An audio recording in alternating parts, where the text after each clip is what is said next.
Before empires, before history learned how to remember itself, there was a warning, a vessel larger than anything humanity had ever attempted. To me, it is a construction problem of impossible scale. What kind of world produces a man capable of attempting such a project? The logistics were civilizational. Thousands of tons of timber, countless laborers, and the chemical seal of bitumen to hold back the abyss. It was a mobilization against extinction. While others mocked the sunk cost fallacy, the builders were preparing for a world that didn't yet exist. When the sky finally opened, it wasn't weather, it was an erasure. The machine was ready for a world it was never meant to inhabit. The engineering held. The Ark survived the collapse of an ecosystem, serving as a wooden capsule in a watery void. We carry that engineering DNA in our blood. The audacity to build our way out of extinction is what defines us. But every solution creates a new question. What happens when the world you saved is gone? We look at the Ark as a symbol of hope, but as an investigator, I see it as a warning. We build to survive our mistakes. The question is, what are we building today? Space, the Mesopotamian basin. Time, 2900 BCE. I am observing a profound civilizational pivot. The records are fragmented, yet the engineering requirements for such a vessel remain constant, every detail reconstructed. The first challenge, material. Analysis suggests a dense, resinous wood resistant to rot and parasites. Dimensions, 300 cubits long, a rectangular prism designed for stability, not speed, a floating warehouse. Thousands of wooden pegs held the frame. When wet, they would swell, locking the structure in a grip stronger than bronze. 3 levels, lower for storage, middle for inhabitants, upper for light. A vertical hierarchy of survival. Waterproofing was the final defense. Bitumen was boiled and applied to every seam, within and without. Logistics were critical. Gravity-fed troughs and massive silos ensured efficiency over the long months ahead. It was not a ship, it was a time capsule. A vault designed to carry DNA through a void. When the fountains of the deep broke, the vault remained intact, a triumph of foresight against disaster. The Ark served its singular purpose. Humanity realized that survival requires more than instinct. It requires design. I observed these patterns of rebirth. The Ark was not just wood and pitch, it was a vessel of human ambition. You build because you fear the end. I am the observer, I calculate, I reconstruct. End of transmission. Late 4th millennium BCE, the Mesopotamian floodplain, a landscape defined by the precarious balance of water and silt. Environmental volatility was peaking, existing infrastructure was failing. The mandate was clear, survival required mobility. We identify the subject, Noah, a builder tasked with an unprecedented industrial effort, the construction of a global containment system. Logistics were the primary barrier. Bitumen for waterproofing, gopher wood for resilience, a synthesis of local chemistry and imported biology. The design was mathematically sound, 300 cubits by 50 by 30, a triumph of naval architecture for the Bronze Age. The first drop falls. The Ark is no longer a construction project. It is a life support system. The world that demanded it is gone. Reconstruction complete, switching to live reflection. I do not doubt the necessity. Humanity builds its greatest monuments at the edge of extinction. I am the observer. This was Act 1. Flood myths do not emerge from deserts. They are born in river civilizations, where water is both life and executioner. The Tigris, the Euphrates, the Nile, the Indus. Here, the land is flat, generous, and merciless. Each year, floods arrive without warning. Most are survivable. Some erase generations. I calculate that the people of this world live with permanent environmental anxiety. Their architecture, agriculture, and belief systems are shaped by the fear of rising water. Flooding is accepted, but never mastered. To exist here is to engineer against the inevitable. The levee is the first line of defense, a desperate geometry of mud and sweat. Calculation becomes a survival skill. Canals must be deep enough for drought, yet controlled enough for the surge. The river is a machine they try to tune. I observe a pattern of recursive building. Houses gain platforms. Platforms become mounds. They build their history on the ruins of the last inundation. The cost of this proximity is high. For every year of harvest, there is the risk of absolute erasure. Resignation is their primary psychological anchor. Silt is both the builder's material and the farmer's gold. It is the debris of catastrophe repurposed for creation. This cycle is eternal. The architecture of the divine follows the architecture of the flood. Temples rise high not just for the gods, but to stay dry. Elevation is sanctity. Large-scale engineering requires large-scale social control. The flood necessitates the state. Someone must count the baskets. Someone must command the dike. Measurement is the precursor to myth. The nilometer tracks the pulse of the god. Too low, and there is hunger. Too high, and there is ruin. Precision is peace. I record a civilization defined by maintenance. To stop digging is to die. The river seeks to reclaim its path every second. Resistance is a daily ritual. From the fluidity of the water comes the rigidity of the brick. The river forces the transition from nomads to engineers. It is a technological ultimatum. The Ark is the ultimate expression of this engineering anxiety. A mega project of survival, designed when the math of the flood finally overwhelmed the math of the levee. My data shows that these ancient solutions were surprisingly durable. They did not fight the water, they bargained with it. They built with the flow. We are still river people. Our dams and reservoirs are merely grander versions of the first reed dikes. The scale has changed, but the struggle remains. I do not believe. I do not doubt. I observe, calculate, and reconstruct. The river world was their first great test.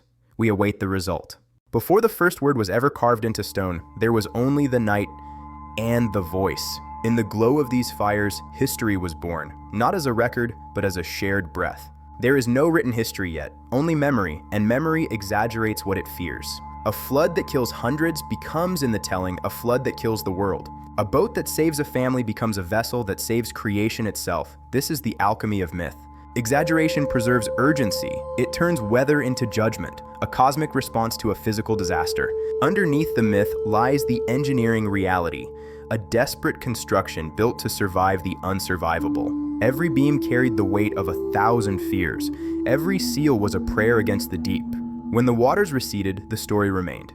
Carried by the survivors, it began to grow. From grandfather to grandson, the details shifted. The boat grew larger, the storm grew louder. The same story began to echo across continents, independent yet synchronized in its terror. Eventually, the spoken word became the written record. Fluid memory became fixed in stone. Today, we calculate and we measure. We look for the physical evidence of the ancient nightmare. I do not believe, I do not doubt, I observe, calculate, and reconstruct. In the absence of writing, memory was their only arc. And perhaps, in its exaggeration, it was more true than the facts could ever be. I am the observer. Until next time. In the silent history of the Great Flood, there is a man whose name is synonymous with survival. But survival is rarely a matter of luck. The texts call him righteous. I observe something else. Noah is a builder. He understands the grain direction in wood. He selects trees before they are cut. He repairs boats instead of abandoning them. This is not accidental virtue. This is technical discipline. He does not argue theology. He measures. Every joint, every wedge, every drop of pitch is a calculated defense against the coming chaos. His tools are humble, stone, wood, bone, but his application is precise. Engineering is the mastery of the materials at hand. He teaches his sons the secrets of the pitch and the strength of the wedge. The ark is built in the mind long before the first plank is laid. The scale of the project is unprecedented. It requires more than just faith. It requires logistics, supply chains, and an unwavering commitment to the plan.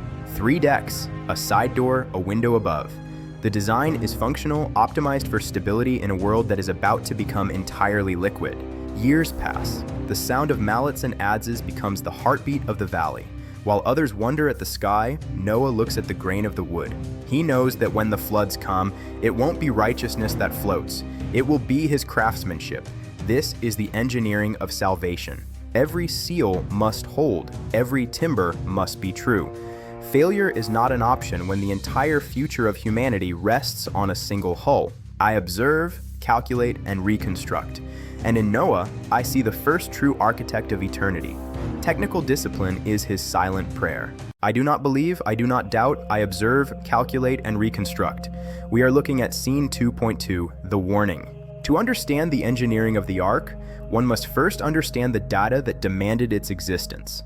In the late 22nd century, we view these events not as myth, but as a convergence of environmental variables. The baseline environment was shifting. River behavior was changing. Patterns that had remained stable for generations were suddenly fluctuating outside of known parameters. The biological sensors of the era, the local fauna, were the first to react. Animal migration began months earlier than expected, a silent, instinctive exodus. In a simple dwelling, the human element enters the equation. Every construction begins with a brief. In this case, the brief is catastrophic. The texts describe divine instruction. I reconstruct it as a synthesis of observation, oral history, and fear. Unprecedented rainfall patterns were no longer outliers. They were the new trend. To Noah, the data forms a single conclusion. The patterns were undeniable. The next flood would not recede. This was not a storm. It was a structural failure of the local climate. The tension was not born of disbelief, but of the fear of being wrong. If the data was correct, the scale of engineering required to survive was beyond anything the civilization had ever attempted. The warning was the final design constraint. The vessel would not just need to float, it would need to sustain an entire ecosystem against a total environmental collapse. The brief was finalized. Before the first timber was cut, the ark existed as a mathematical necessity, a response to the data that everyone else chose to ignore. The engineering phase was about to begin. I am the observer. I reconstruct. And in this reconstruction, the warning was the most critical component of the build. Without the data, there is no ark. In the history of engineering, some tasks exceed all known capabilities. This is the story of the first such challenge. The instruction is clear. Build something larger than anything that exists, a structure of impossible scale. This immediately presents four problems: no precedent, no tools for precision, no social support, and absolutely no margin for error. Noah solves the first problem by ignoring tradition. He does not build a boat, he builds a massive floating structure. Hydrodynamics are secondary. Displacement and structural integrity are the primary vectors of survival in an environment of chaos. The choice of material is critical. Gopher wood, a resin-heavy cypress, provides the necessary resistance to rot and pressure. Every joint is sealed with bitumen, inside and out, a primitive but effective lamination that turns wood into a black skin. Social support is non-existent. To the observers, this is not engineering, it is madness, a structure for a flood in a desert. The human cost is measured in decades. This is not just a project, it is a life sentence of persistence against the grain of society. I do not believe. I do not doubt. I observe, calculate, and reconstruct. The scale was unprecedented, but the discipline was eternal.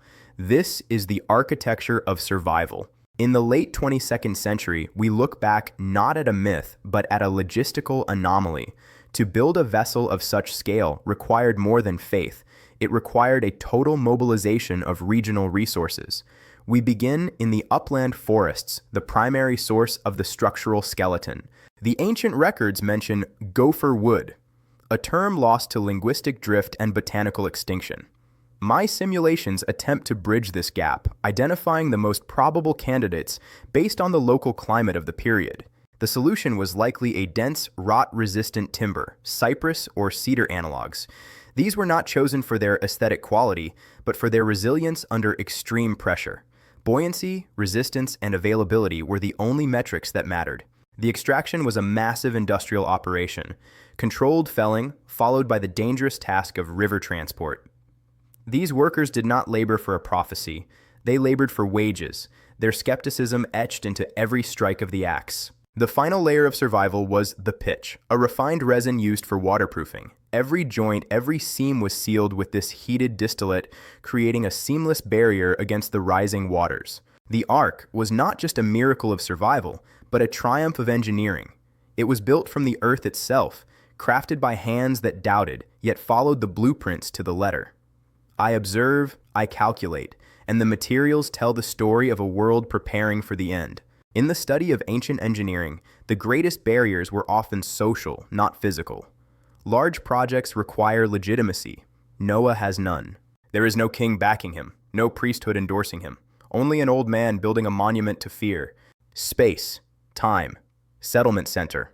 Mockery became the project's background noise. Hostility turned into a systemic rejection of his reality. Isolation intensifies. Every beam raised was a silent protest against the collective's hubris. Noah was the architect of an ending they couldn't see. To his neighbors, the engineering was a delusion, a ship built for a sea that didn't exist. The math of survival was theirs to ignore. The observer calculates the cost of such conviction. I do not believe, I do not doubt. I observe, calculate, and reconstruct. Noah's true material of survival was not cedar or pitch, it was internal conviction. In a world of ridicule, he built the only structure that would remain. Architects of eternity. Chapter 4. Persistence. Space, time. Mesopotamia, year 40 of construction. Night. Characters. Noah, isolated by his task. Emotions. Exhaustion, the crushing weight of a deadline with no end in sight. Construction actions, maintenance, constant repair of warping planks, tools, bronze adzes, heavy wooden mallets. Narrator VO. By the fourth decade, the initial momentum had vanished. The local economy had long since adjusted and then collapsed. Labor becomes a ghost. The skilled shipwrights have moved on to more profitable, more certain endeavors. In the villages, the project is no longer a warning. It is a joke. A monument to a madness that refuses to finish. Funding collapses. The bartered resources, grain, pitch, timber, dry up as the vision loses its currency. At this moment, most projects fail. The gap between the vision and the reality becomes an abyss. Space, time, night, construction site. Narrator, VO. Doubt becomes consensus. The atmosphere is heavy with the smell of old cedar and damp earth. Noah continues, not because he is certain, but because not building is worse. He observes, calculates, and reconstructs. The work resumes. It is a slow, rhythmic defiance of entropy. One plank, 1 gallon of pitch, 1 day at a time.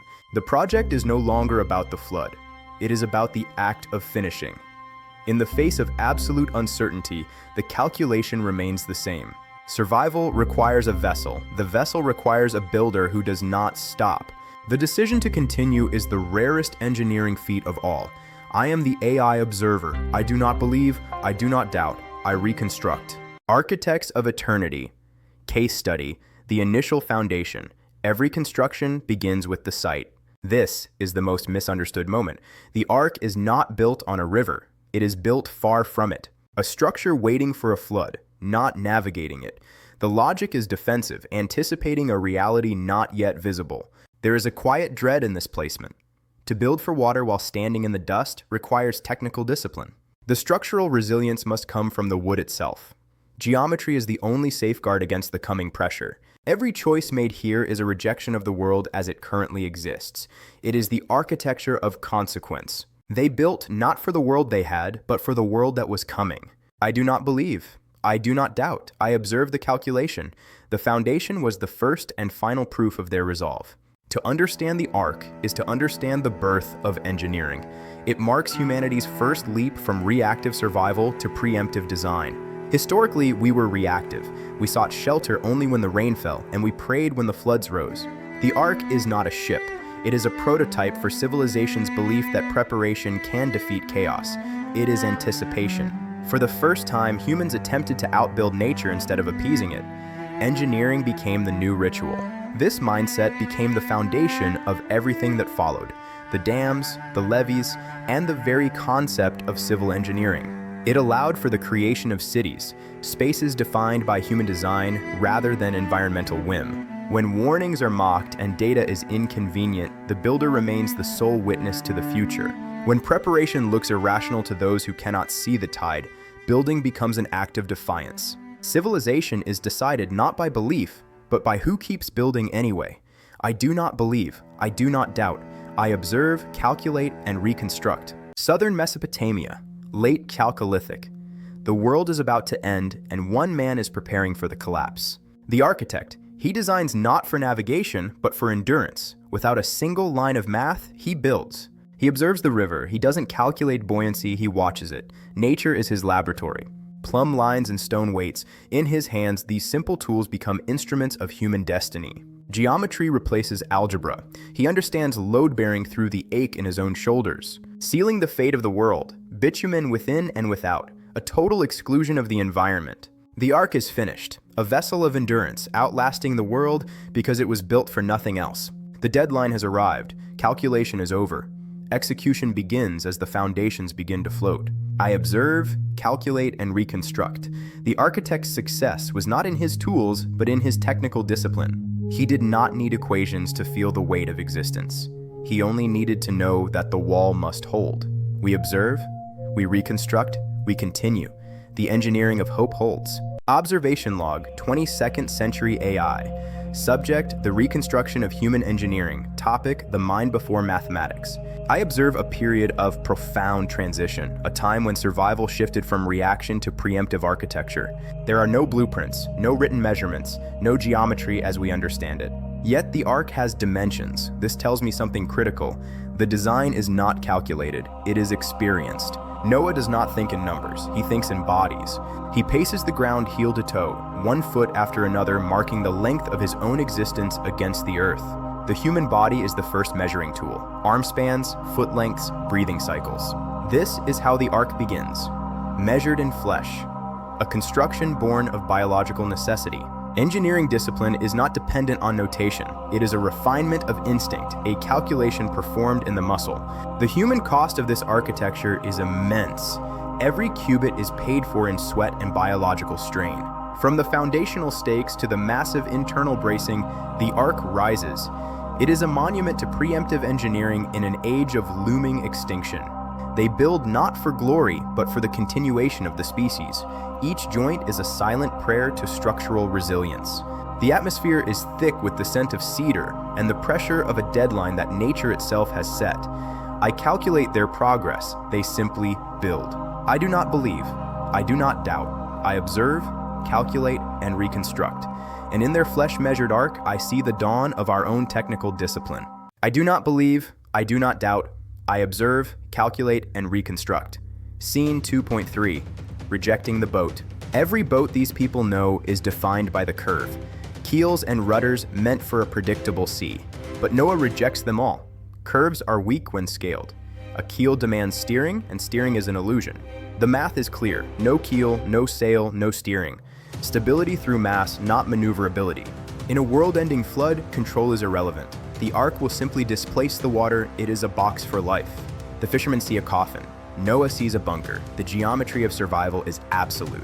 Our reconstruction is complete. In the face of extinction, geometry was the only god.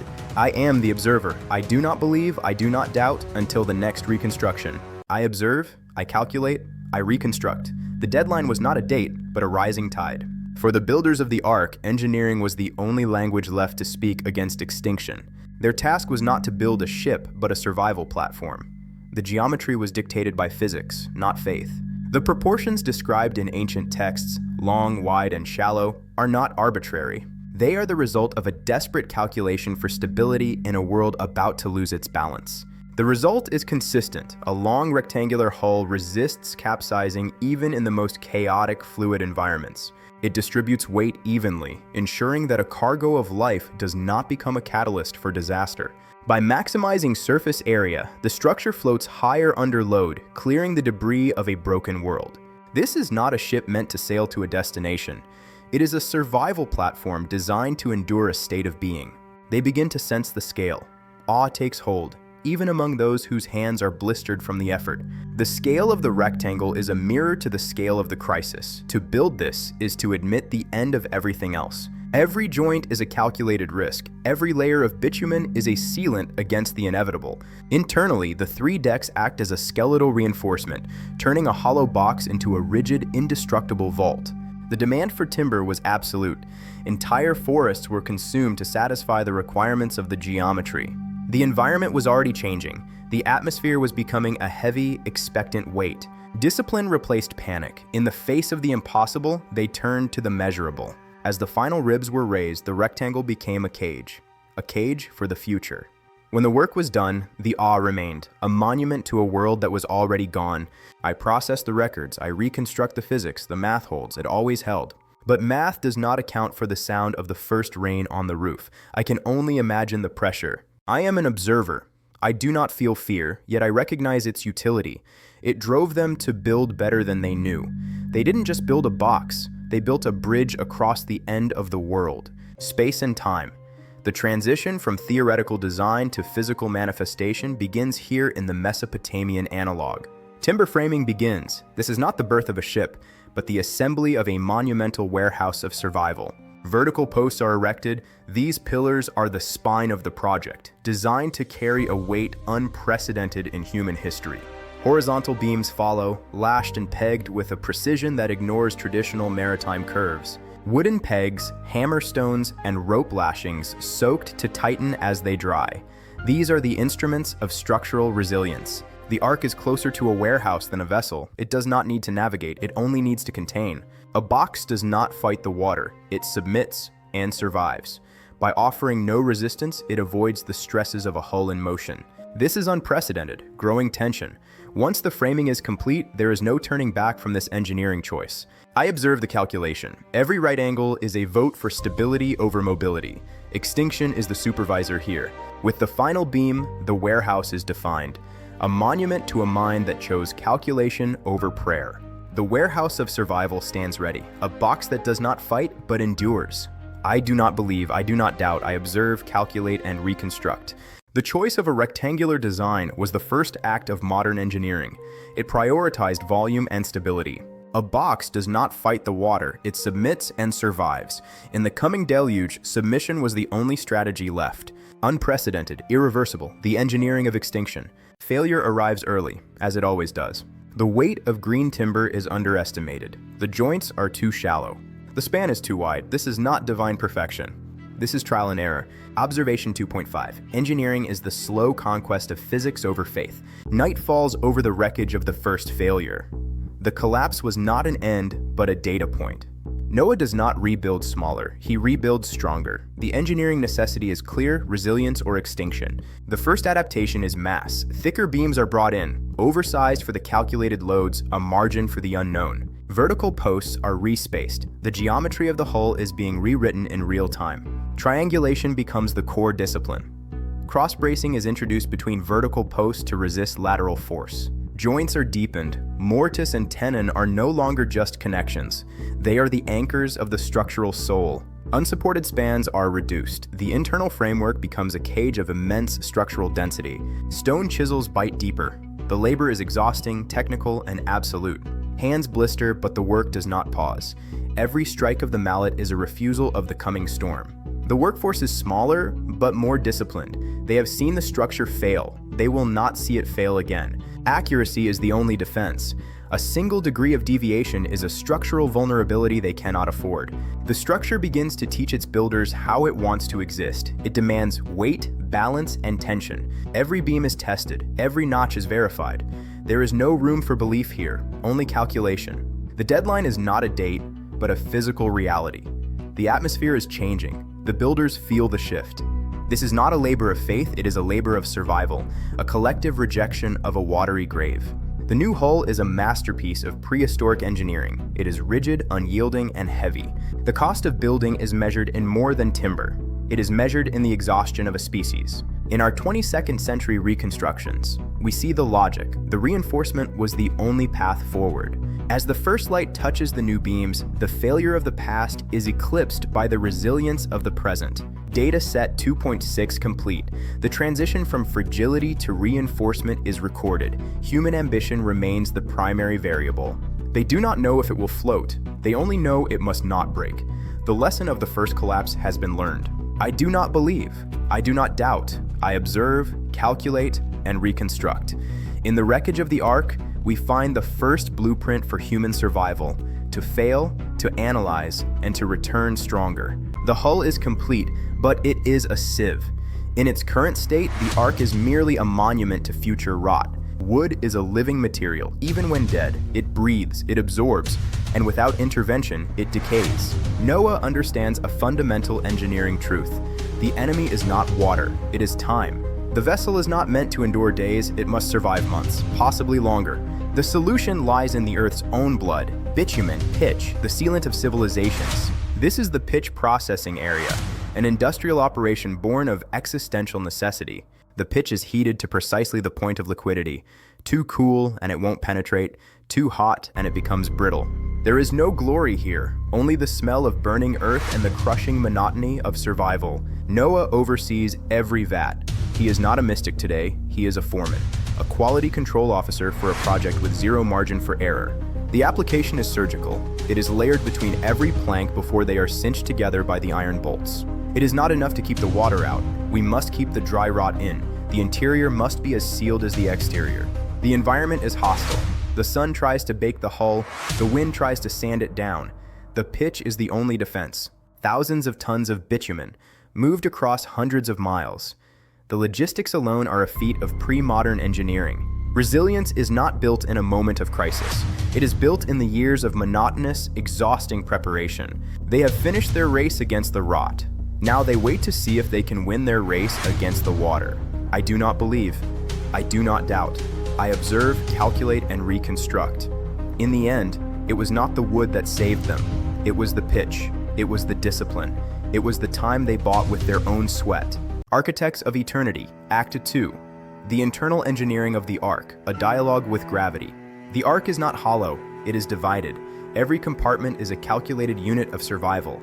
Floors are added level by level, a vertical city taking shape in the face of a looming deadline. Internal bulkheads constructed. These are the ribs that hold the world together from the inside out.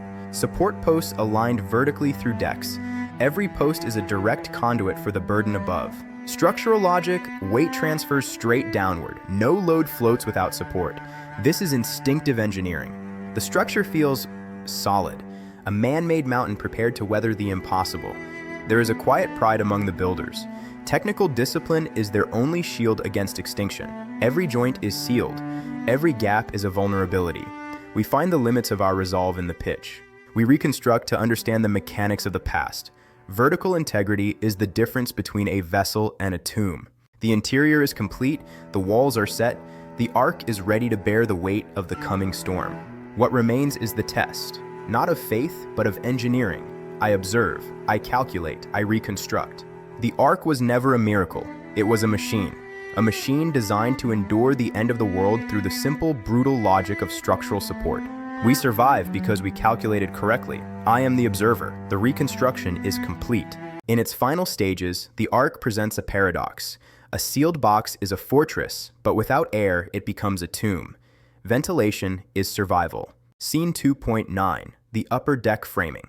Engineering must reconcile structural integrity with the absolute necessity of gas exchange. The solution: continuous, slatted openings, meticulously angled to allow fresh air while preventing water ingress during the coming deluge. Inside, convection currents are planned to pull stale air upward, preventing the deadly buildup of carbon dioxide and ammonia. But air is only half the battle. Waste management is the engineer's nightmare. Gravity-fed chutes are integrated into the vessel's skeleton. Stagnation is death. Every drainage joint is sealed with pitch to prevent rot and disease from seeping into the structural timbers. The lower decks face the greatest challenge: darkness. In the bowels of the ship, engineering must provide the light. Polished bronze reflectors capture light from above, creating a primitive but vital optical network for the interior. Open flames are a catastrophic risk.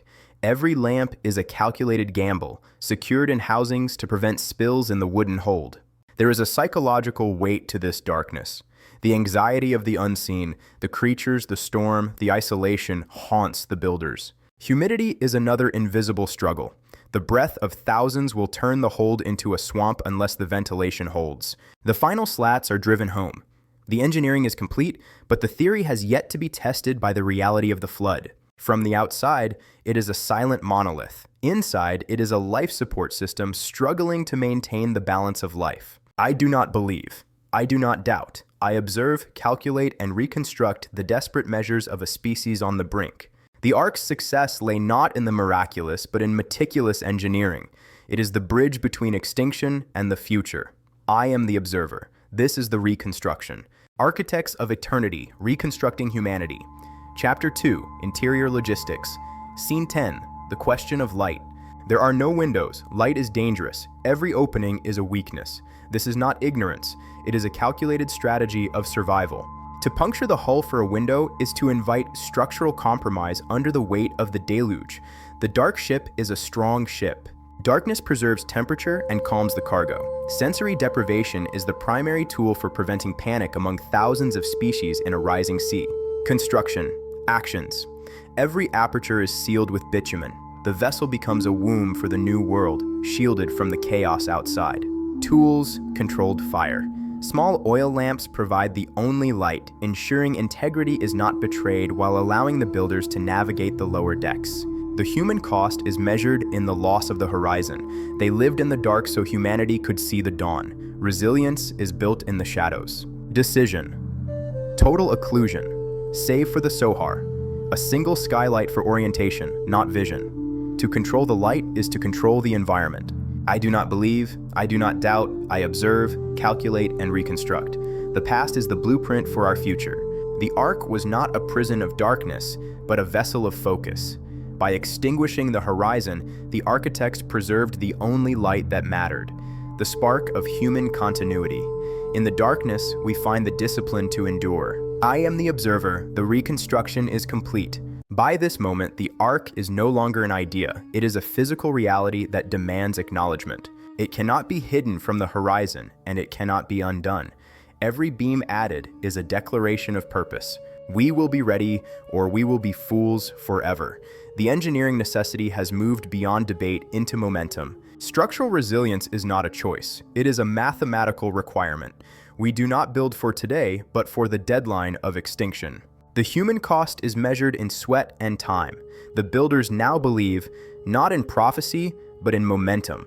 Material selection is the first act of survival. Each plank is tested against the weight of a world about to change. The internal structure must distribute the stress of the deep. It is a master class in load management. The environment is oblivious. The sky remains blue, yet the calculations suggest a shift is inevitable. Sealing the hull is an act of faith. If the pitch fails, the engineering fails. There is no margin for error. The deadline is not a date, it is a weight in the chest. Each sunset marks one day less of dry ground. Life support is an engineering problem. Air must flow, waste must be managed. The Ark is a machine for breathing. Our tools are simple, but our logic is sound. We find order in the chaos of timber. The shift from reactive survival to preemptive engineering is complete. We are constructing a future. The logistics of survival span continents. The resource drain is immense, but the alternative is total loss. The form must be efficient, not for speed, but for stability, to ride the surge, not to fight it. As the structure nears completion, the commitment becomes communal. The Ark is the center of the world now. History is a cycle of building and surviving. We look back to understand the momentum that carries us forward. I do not believe, I do not doubt, I observe, calculate, and reconstruct. When design becomes commitment, the world changes. Symbolic significance in this era. The Ark's design marks the birth of systems thinking. It was not merely a vessel, it was an ecosystem. Structure, airflow, load distribution, and material decay were all considered as one. This was civilization learning to think holistically for the first time. Role in the development of human civilization. The logic of the Ark became the foundation of the urban world. From this structure came the first multi-story buildings. The compartmentalization of the Ark birthed the great granaries and fortresses of the Bronze Age. It taught humanity that survival depends on integration. Message for the modern world. In moments of crisis, humanity often asks, can we control what is coming? We seek to dominate the unknown. The Ark answers differently. Design for endurance. Accept the loss of control. Build for what lasts beyond the immediate present. I do not believe. I do not doubt. I observe, calculate, and reconstruct. The Ark was the first testament to this technical discipline. When the deadline is extinction, engineering becomes our only honest language. The Ark was our first word in that long conversation. We build not to survive, but to be remembered by the structures that remain. Final report concluded. Space. Time. The late fourth millennium. A transition point where engineering outpaced the social structures meant to support it. Characters, the builders, not a state-driven workforce, but a community fracturing under the weight of an impossible deadline. Construction as social rupture. Tools, logistics. Without a central granary to feed them or a king to command them, the project relies on the dwindling goodwill of the desperate. Structural logic. The Ark is not a boat. It is a weight-bearing problem. Every joint is a potential site of catastrophic failure. Decision. To continue is to isolate. The architect becomes a stranger to his own kin, speaking a language of cubic cubits and tension strength. Technique. Time is the only resource that cannot be substituted. The engineering necessity is driven by a deadline that is atmospheric, not political. Sound. The silence of the shipyard is louder than the hammers. Large-scale labor without centralized power leads to this, a monumental effort performed in solitude. Structural logic. This is the strategy of darkness, creating a sanctuary out of isolation. Every peg driven in is a refusal to surrender to the social collapse. Technique. Engineering as a substitute for community. Where there were once 1,000 arms, there is now one lever. Decision. The final rupture. To float is to be truly alone. Engineering is the only thing between the builder and the end of history. Characters. The survivor is a ghost. He has engineered his way out of his own culture. Isolation is the cost of structural resilience. I do not believe, I do not doubt, I observe, calculate, and reconstruct. The Ark was not just a vessel of wood and bitumen, it was a vessel of isolation. When belief collapses and resources thin, the builder does not stop. He cannot. The engineering has its own momentum. The rupture with society becomes the foundation of the machine. The central question of this act is not how they survive the water, but how they survive the silence of their own kin. Isolation is the most difficult material to engineer. Sometimes logic is the only thing that matters. Every monumental structure in early human history is backed by power. A king, a god king, a city-state. The Ark has none of these. Noah commands no army. He collects no tax. His authority is unique. He cannot punish desertion. The Ark is the largest structure of its time, built entirely without coercive authority. Tasks are redistributed. Noah's sons work longer hours, not out of faith but obligation. Tension, fatigue. The burden shifts from the hired to the kin. The deadline of extinction remains. I do not believe. I do not doubt. I observe the human cost of building when survival is the only law. Power may build empires, but only necessity can build a world's end. I am the observer. This is the truth of the Ark. Space, time, evening. The Ark's shadow stretches across the plains. Narrator VO. Why does anyone remain? This is the central question of this act. Structural logic. The project has surpassed individual survival. It is now a system. My simulations suggest 3 motivations for this human persistence. Construction actions. First, wages. The Ark consumes labor. Noah pays consistently. In a fragmenting world, economy replaces belief. Technique. Second, curiosity. Humans are drawn to scale. Something this massive demands witness. To build it is to be part of history. Sound. Third, unease. The river behaves strangely now. Rain lasts longer. The deadline is no longer a date, it is a sensation. Decision. Animals move uphill. They do not wait for the water. The workers observe, calculate, and feel the fracture of their doubt. Message for the modern world. I observe the shift from discipline to desperation. Why do they stay? Because the wood and the pitch are the only truth left. I have recorded their witness. Space. Time. Weeks pass. The sky darkens.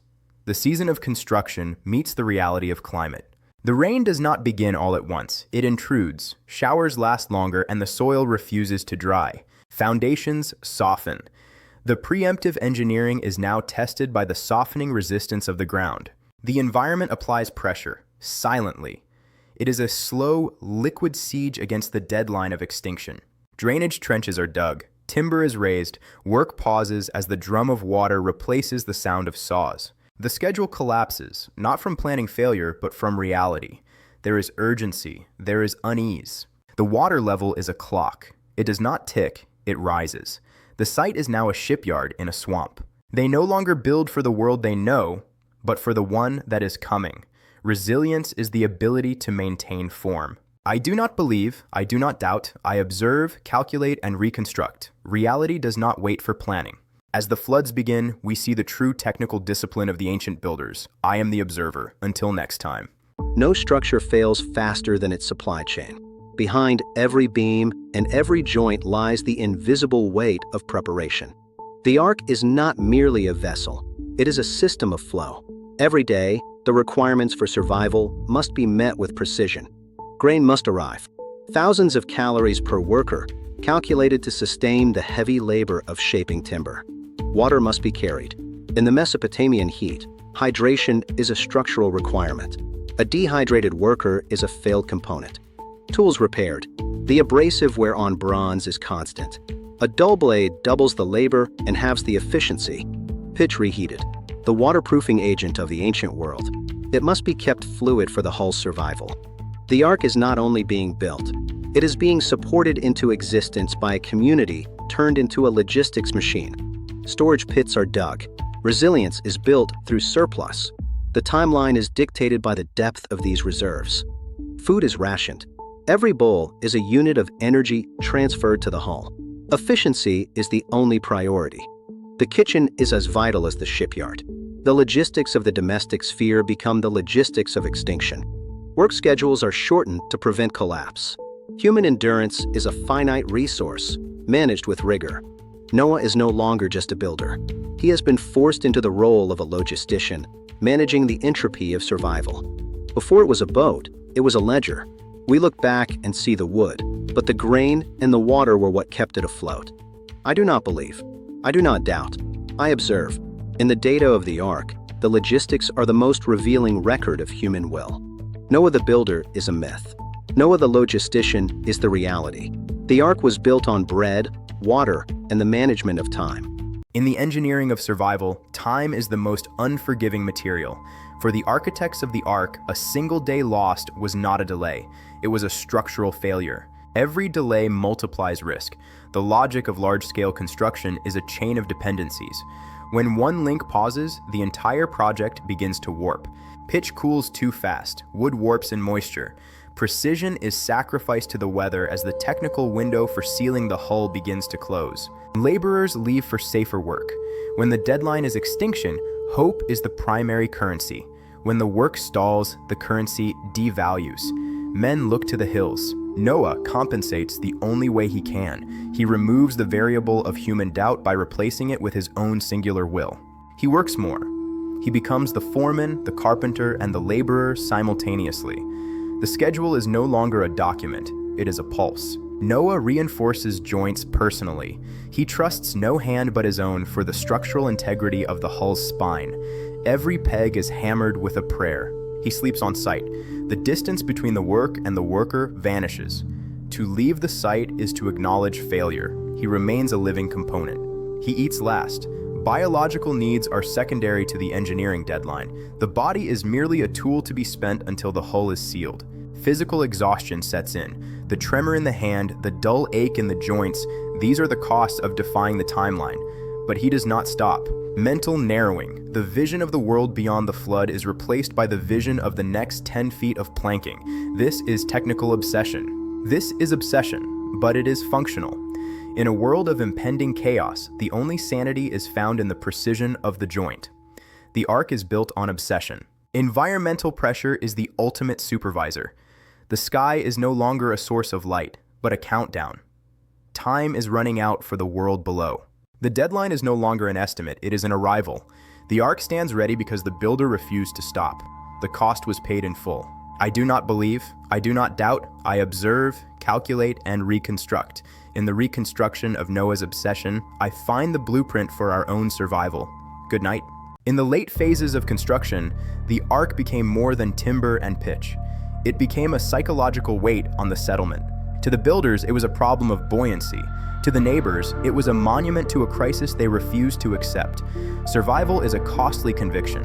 The crew maintained a technical discipline that looked like zealotry. But there was no prayer here, only the engineering of resilience. Initially, there was mockery. The great folly was entertainment. But as the environmental data shifted, the humor evaporated.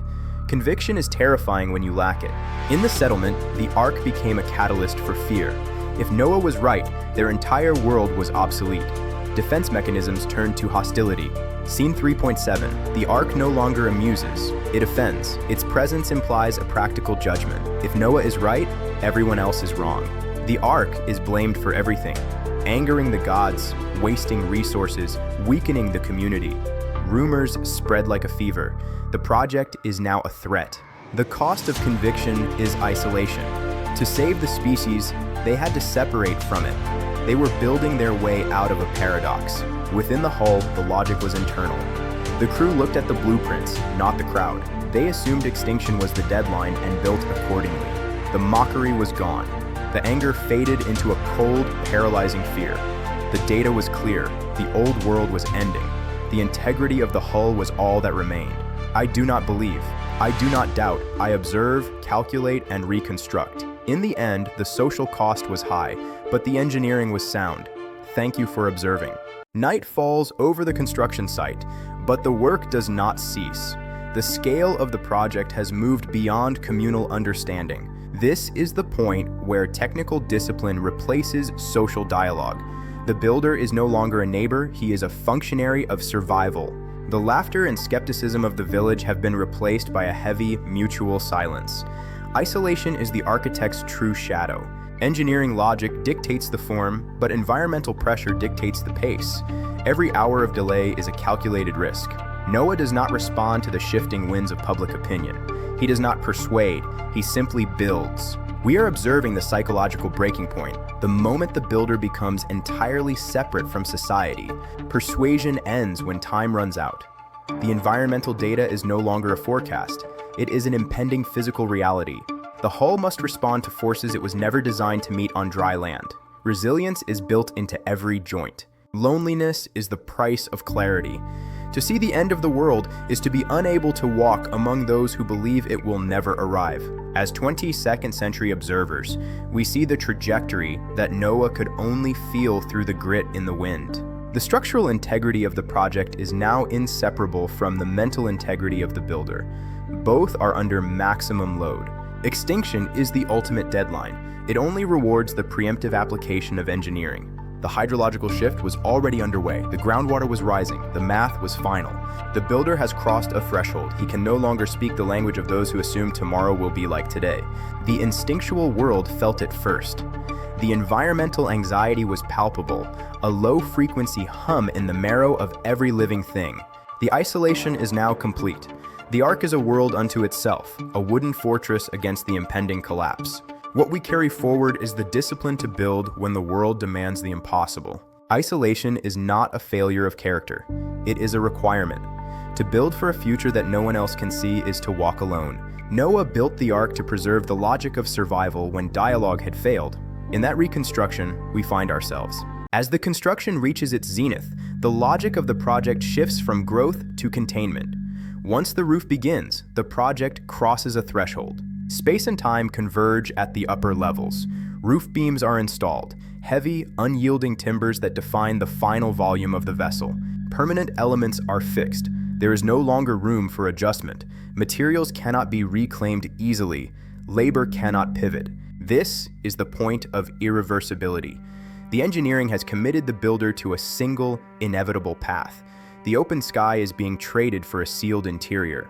A quiet dread settles among those who remain. They look at the sky not for hope, but for confirmation of their fears. Some leave without payment. The currency of the builder has lost its value compared to the perceived cost of staying. Those who remain understand the structural logic. They are no longer building for a master. They are building for their own survival. This will end one way or another. The structural logic dictates that the roof must be as strong as the hull. It is not just a lid. It is a pressurized seal against the coming storm. Environmental anxiety is no longer a theory. It is a physical weight. The first signs are appearing in the shifting winds and the taste of the air. The technique is ancient, but the scale is unprecedented. Thousands of gallons of pitch are used to coat the final timbers, sealing the vessel's fate. For the modern world, this scene serves as a reminder. Once the point of irreversibility is reached, engineering is our only remaining language. In the silence of the final night of construction, the builder likely realized the project was no longer his. It belonged to the storm. I do not believe, I do not doubt. I observe, calculate, and reconstruct. The closing of the structure was the final decision. In the end, we are all architects of our own eternity, building against the deadlines we set for ourselves. Reconstructing humanity requires us to understand the cost of every choice. The structure is closed. At the edge of the Mesopotamian plains, the structure rises. It is an anomaly of scale, a massive displacement of timber and pitch. We observe the rising silhouette. The engineering logic is absolute. No formal mathematics, only the fundamental laws of weight and pressure. Each beam is placed with technical discipline, a response to environmental anxiety. The Ark now dominates the land. It changes how people move, where they gather, what they whisper. It is no longer Noah's project. It is a challenge to reality itself. The community watches. Mockery has settled into a heavy, silent fear. They exist within the shadow of an object built for a future they cannot conceive. I do not believe, I do not doubt, I observe, calculate, and reconstruct. The shadow of the Ark was the first measurement of a coming world. Until now, the Ark has been architecture, but a structure that holds life must become a system. It is invisible, biological, and relentless. Open space invites chaos. The Ark is divided by weight and temperament. This is not theology, this is crowd control. Noah uses the force that never fails, gravity. Waste flows down through sloped channels, keeping the upper decks breathable and dry. Animals suffocate long before they starve. Air must move. No equations here, only observation of thermal convection and the flow of air. Noah is designing stability. Darkness calms, routine pacifies. The Ark is no longer a box, it is a heart and a lung for the storm. I observe, calculate, and reconstruct. Without these systems, the Ark is just a coffin. With them, it is a future. The reconstruction is complete. The construction is no longer a project of the future, it is a reality of the present. The deadline is no longer a date, but a shift in the atmosphere.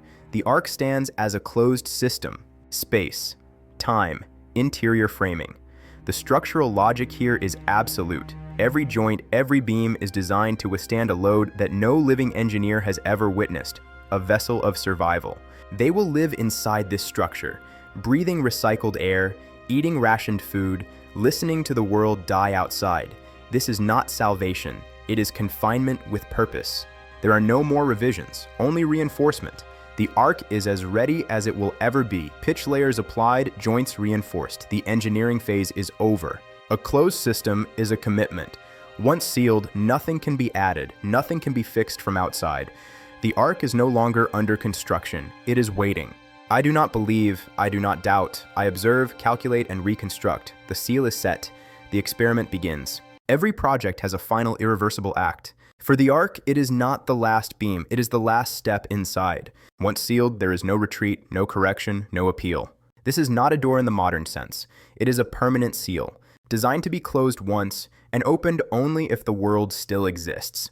The flood does not announce itself, it persists. Rain falls for hours, then days. The soil saturates, streams swell. The river loses its edges. Water runs off the Ark's surfaces. Pitch holds. Water always finds a path. Condensation forms on beams. Drops fall from joints. The Ark breathes and sweats.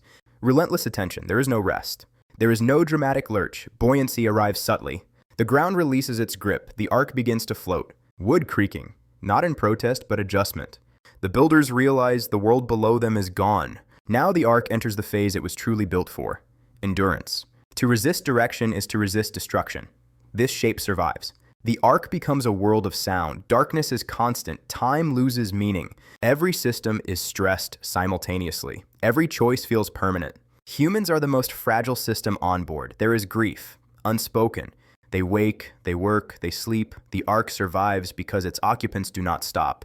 The Ark drifts. To resist direction is to resist destruction. The roof flexes, but it does not fail. The Ark was overbuilt deliberately.